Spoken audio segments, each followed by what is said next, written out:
And the second part is when he looked at the cover page, both your project and Michelle's project are both by the seaside, very similar.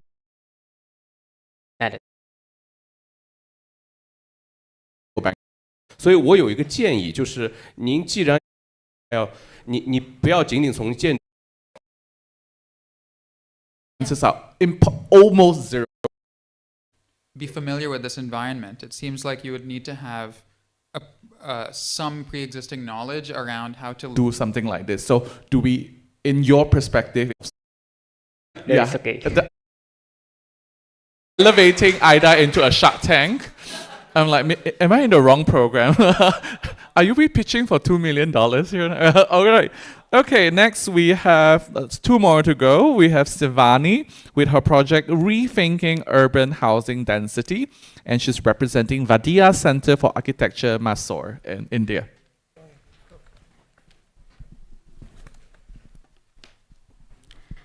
Good afternoon, everyone. I'm Sivani from India.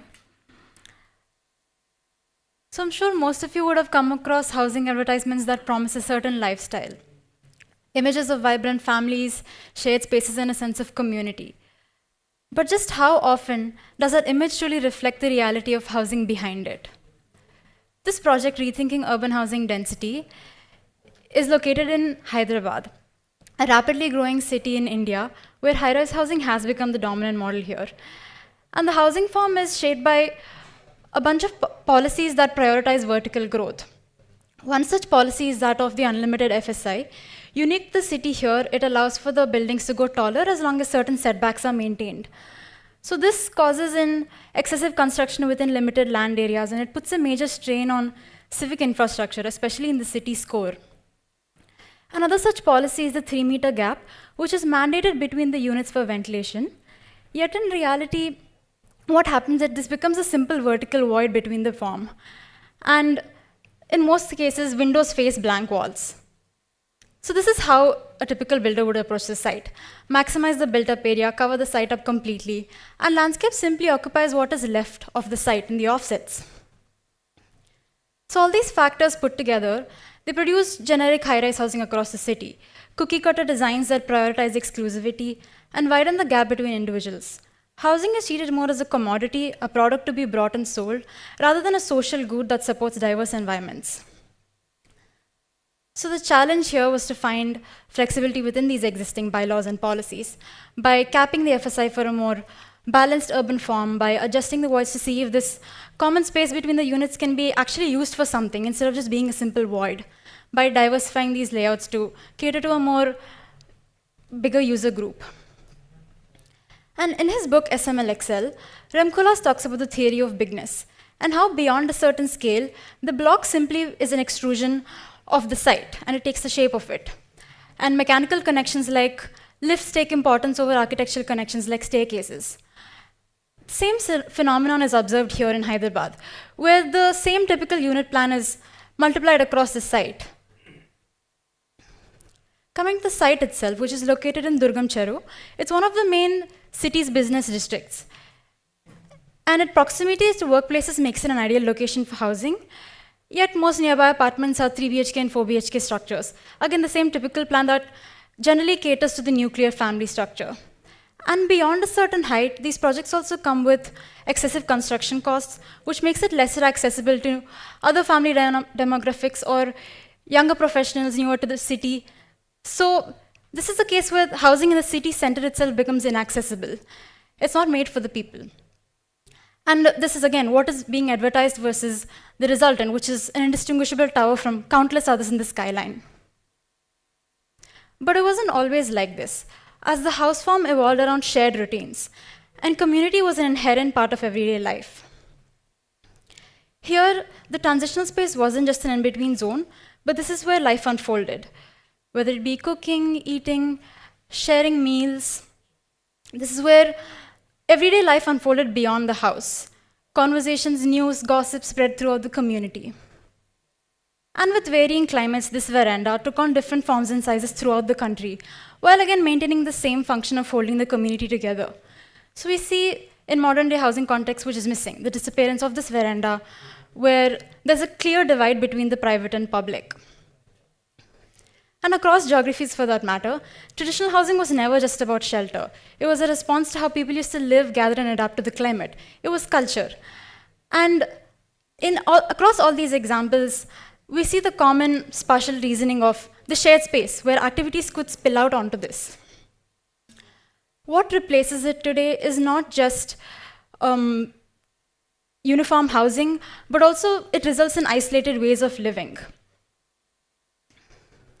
In response to this, the project seeks to humanize this density, to design density and community as a part of a system rather than two separate things. So various factors were considered from macro to micro, all these policies influencing each other at various stages of the design. And the exploration itself began with models from the smallest scale. So the relation between the units and the corridor, how it could intersect with the facade. At the massing level, voids were brought in to see connections in section and elevation. Finally, all these elements added up to the larger scale, where connections were brought in vertically. So this bottom-up approach starts at the unit level, where multiple influencing factors were considered. So these scales range from 40 to 120 square meters, sizes that are again generally not available in the market, and this opens up possibilities for different user groups and different ways of living. At the next level, the threshold, the relationship between two different units and the corridor itself was explored to see how this intersection as a threshold could be opened and closed, which gives the resident that amount of customization and individuality. And coming to the cluster level, these varying relations between the units itself generate shared spaces. And these spaces shift in function depending on their configuration, which can be accessed through these staircases. So they become decentralized community pockets layered across. And finally, coming to the block level, the resultant, the mass, is shaped by what happens from the smallest scale. And since the design approach moves from macro to micro, this building is no longer a simple vertical extrusion, but even the smallest unit here influences the overall form. And in most apartment projects, there's a single large clubhouse tucked away in one corner of the site that holds all the amenities. But in contrast to that, what I tried to do here was to spread these amenity blocks across the site, and the landscape is designed in association with these amenity blocks. For example, a multipurpose hall opens up onto a lawn, a daycare is paired with a play area, and a community kitchen and shops open up onto a dining landscape. And as these are layered as a public ground level, these spaces, these levels are accessible to the broader neighborhood and open for rent. So this helps cross-subsidize the project. So the outcome is a network of connected communities layered through the building, where these terraces could act as stages for interaction, where collective rituals could emerge, and these activities could inform one another. And the blocks are not placed as isolated objects on the site, but it's rather integrated or interlocked with the landscape, where the landscape acts as a continuous ground condition that holds the project together. And as we go up to these semi-public terraces, the nature of the space shifts from more public at the ground level to more semi-public and intimate terraces above. And these threshold spaces again act as modern-day verandas, where the boundary between the private and communal is sort of negotiable. So going on to the ground level, the building sort of lifts itself up to become a more porous and shaded space as an entry to the block. And onto the next, one half of the shaded space is occupied by plinths and seating, while the other half occupies itself as a communal garden. And the semi-open nature of this terrace allows for such an activity to take place. And onto the next, the corridor is not enclosed and movement becomes a part of the shared space. This, for example, this cluster it allows residents to occupy the space for longer periods of time, whether it be for a study session or playing board games, informal gatherings. And although this feels like it's on the ground, this level is on the 5th. And it is designed to be of that scale, so it can occupy daily activities like an outdoor gym to larger collective gatherings like a festival. And as one moves through these terraces, there's a clear line of sight, and the sense of isolation is reduced as the space remains connected visually and spatially. The way the unit plans are also organized on the site are more put into the cluster where they're not isolated objects, but different unit plans come together, which allows for different user groups to coexist within each cluster. And this diversity is visible in the elevation where all the blocks sort of fit together like a puzzle. And again, in most apartments, the sequence of movement is quite direct. It goes from the basement to the lift to your unit. But what it tries to do is alternative pathways. So in addition to the required pressurized fire staircase and lift core, a secondary outdoor staircase is explored, which connects all these terraces together. So the reliance on the lift is reduced to some extent. The central atrium allows for light and ventilation to enter through, while the internal corridors can look out onto each other, allowing for more interaction. And the connecting corridors or elements between the clusters ensure the residents doesn't necessarily need to return to the ground floor to move between these blocks. And as we zoom out to see the relation between these two blocks, the space sort of goes from more tighter, intimate areas to larger public grounds. And the variation in scale allows for different activities to take place this way. And the way the block is also experienced is not as a single large tower that is separated from the ground, but a more broken up mass that is relatable to the resident. And considering Hyderabad's hot and arid climate, this project avoids sheer vertical towers that is entirely exposed to the sun. The building is designed to shade itself, where these terraces can be occupied for most of the day. The way the blocks are also placed on the site are perpendicular to the wind direction, which allows for the wind to funnel through these blocks and the spaces between. The landscape buffer is layered from the ground and terraces above, which further cools down this breeze. And the terraces in the planter boxes are designed to be with seating that facilitate activities according to that different level. So from the green buffer at the lowest level to the public ground with amenities, and higher up to semi-public terraces, this project establishes a vertical hierarchy of shared spaces, taking inspiration from the spatial conditions that used to work. And by tying the project back to the city, it positions itself as a counterpoint to existing housing models, not in an attempt to perfect anything, but to humanize the density we spend most of our lives within. Yet in reality, housing is shaped by forces beyond one's individual control, from the market to the city's policies to social norms. Hence, this project is simply about altering mindsets regarding housing. Thank you. Right, thank you, Sivani. You want to go in the middle so the judges can be closer to you? I can have your clicker so you can relax your hands. Judges, questions, please? Comments, question, anyone would like to start? Thank you, Reen. All right, very good job on your design. It looked very practical, like you're going to build tomorrow already. All right, my main question to you on this housing particularly is on the design itself. Looking at it, it look like a mass housing. It can be built anywhere. So have you have any specific site response to the surrounding, or your main intention is meant to like able to be replicated to other place? I think what I wanted to mainly take inspiration from was this partial condition that used to work in the past. So it doesn't necessarily look like a very cultural project as such, but what it takes inspiration is from the way that people used to live. So that itself is somewhat like an intangible culture that I'm trying to bring into the project. Safir. Hey, yeah, great project. Putting my urban planning hat on, you know, the first thing I see from this is just a vertical urbanism. And it's really great to see how you've been able to resolve all those different spatial conditions vertically. I have a question about, there's a question about density, which you've been able to achieve. But when we think about, you know, these communal spaces, there's also a question of intensity. Yes. And I'm curious to know, from your perspective, what are the points with the highest amounts of intensity, and how have you applied that across the design? Highest points of intensity? Yeah, so in terms of, that? you know, when you walk through a street, if it's a very dense street, like the ones that you see over there, you don't really have the intensity on street.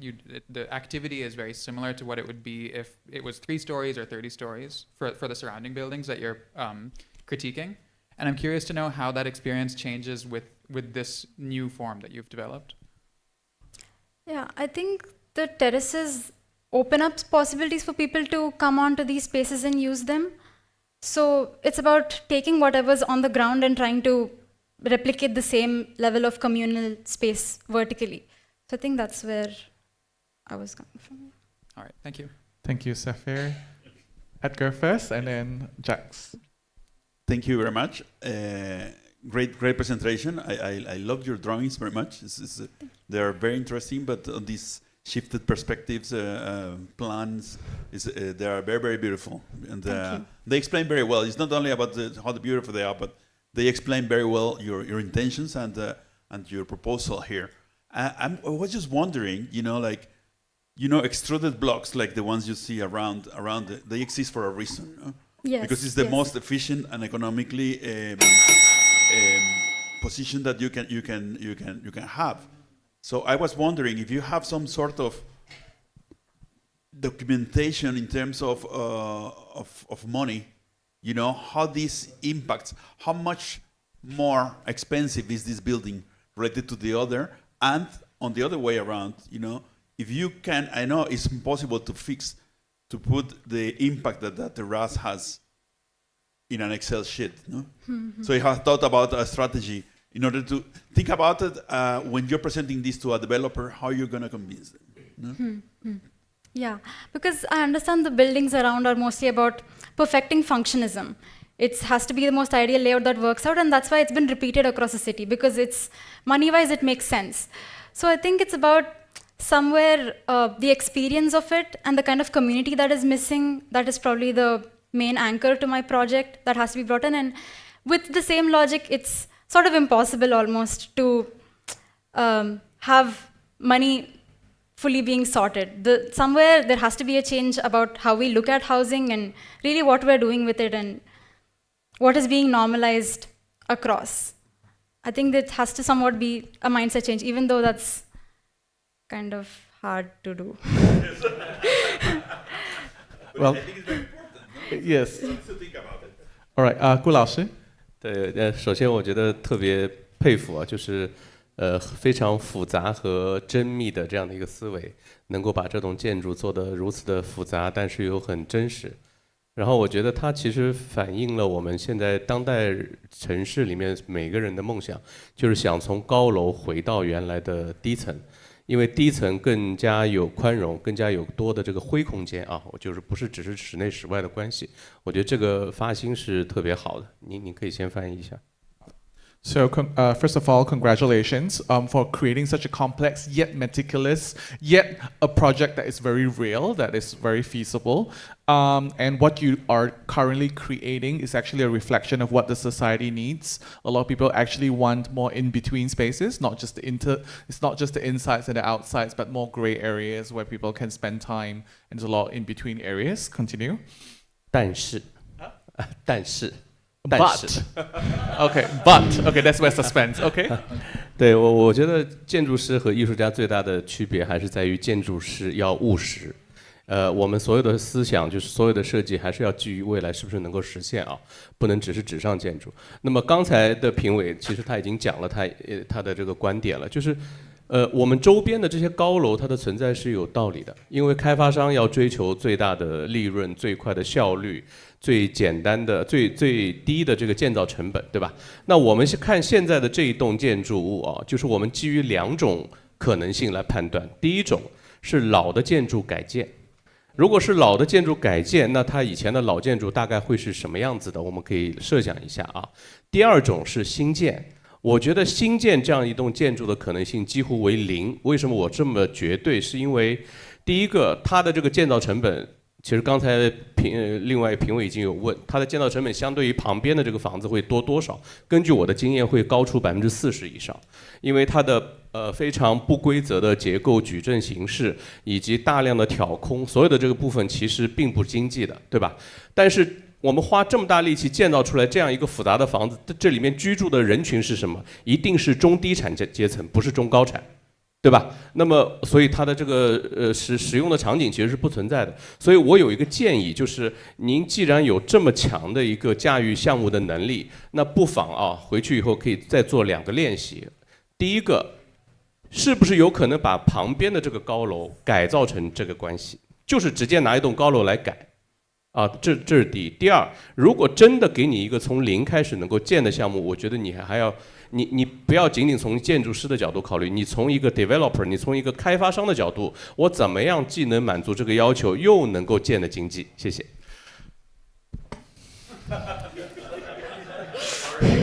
No. It's okay, I will try my best. So there's a difference between an architect and an artist, right? So architects, we need to be realistic, we need to understand the value, we need to understand the economy. So when we're creating intervention in buildings and spatial design, we also need to think about the yield, the ROI, the logic, and the efficiency of how the city can function. So there are 2 methodologies that you can potentially look at. Number 1 is renovation of old buildings. Means we take old, abandoned, or half-abandoned buildings, and then we kind of give it a new life, right? Which the chances of it happening would be higher according to its experience. Because if you want to build something like this brand new from scratch in India, the chances are almost 0%. Yeah. Because based on Jack's experience, building something like that, there's a lot of different parts. There's a lot of different building methodology involved, and the budget increase is at least 40%. However, buildings like this, you will be addressing the mid-low income audience. So chances are, as a developer, if you think like one, you'll probably go bankrupt. And there's 2 exercises you can go home and think about it that you want to practice. Number 1 is, can I change the existing buildings around? So instead of starting from scratch, I pick a building and I experiment and I try. And the second one is think from a developer's point of view, or while you're designing, in your next urban density project, also think like a developer or a government, just to think about it like realistically, whether as an architect this can be achieved in the future. That would be all. Thank you. Thank you. Are you like, I know, I think Jack is just making my life difficult, but thank you. No. Thank you so much, Shivani, for your time. Thank you. Oh my God.